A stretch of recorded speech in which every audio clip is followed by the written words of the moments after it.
नमस्कार दोस्तों। Sigmund Freud की शब्दावली आज एक नए रूप में आपके सामने जो क्लास है वो सिगमंड फ्राइड की शब्दावली, जहां से रीट प्री के अंदर एग्जाम में प्रश्न पूछ लिए जाते हैं, रीट मेंस में भी आते हैं यहाँ से प्रश्न, और साथ ही और भी जो भर्ती परीक्षा है उनके अंदर भी प्रश्न यहाँ से पूछ जाते हैं। एक शॉर्टकट तरीके के माध्यम से मैं आपको इस शब्दावली का जिक्र यहाँ पर करता हूँ।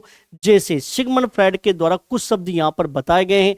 पहले नंबर का शब्द जो मैंने यहां पर आपके सामने बोर्ड पर लिख रखा है, ओडीपस के नाम से लिखा हुआ है। दूसरा शब्द जो मैंने यहां पर आपके सामने लिखा है वो इलेक्ट्रा के नाम से लिखा हुआ है।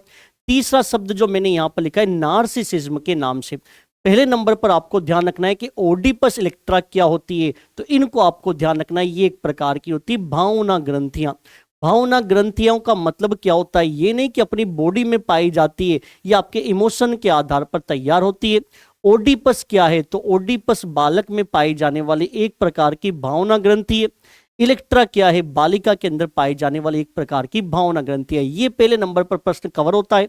फिर हम बात करते हैं कि बालक के अंदर भावना ग्रंथि ओडीपस है, तो इसका प्रभाव क्या है। इसके प्रभाव होते हैं विपरीत प्रभाव। जैसे बालक का जो प्रेमपूर्ण व्यवहार है, बालक का जो एक अच्छा व्यवहार है अपनी माँ के प्रति होता है।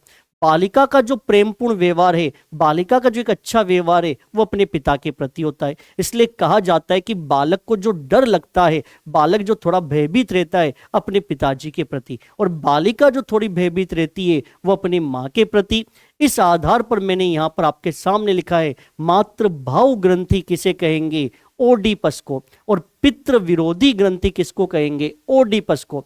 पितृभाव ग्रंथि किसे कहेंगे, इलेक्ट्रा को। और मातृ विरोधी ग्रंथि किसे कहेंगे, इलेक्ट्रा को।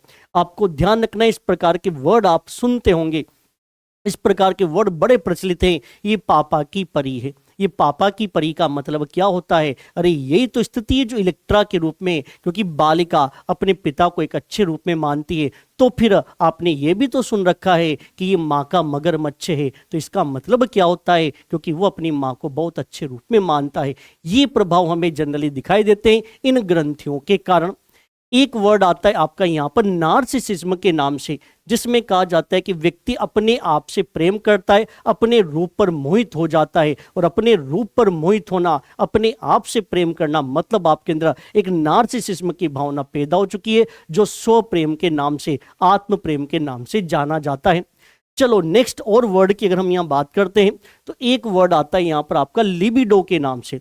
लिबिडो ये भी सिगमंड फ्राइड के द्वारा दी गई शब्दावली का वर्ड है, जिसका सीधा अर्थ होता है लैंगिक ऊर्जा। जहां कहा जाता है कि शेष अवस्था का जो बच्चा होता है उसके अंदर काम वासना, काम प्रवृत्ति होती है, उस काम प्रवृत्ति को लिबिडो के नाम से संबोधित किया जाता है, जो एक प्रकार की लैंगिक ऊर्जा कहलाती है।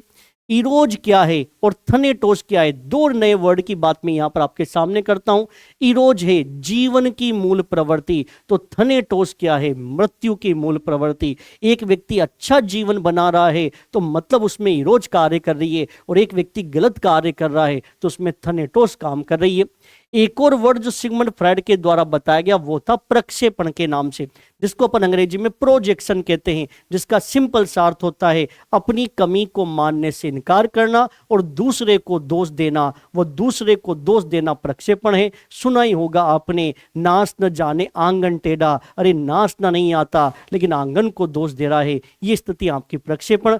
ये सिगमंड फ्राइड की एक शब्दावली है जिसकी चर्चा मैंने आपकी आज की क्लास के अंतर्गत की। नमस्कार दोस्तों।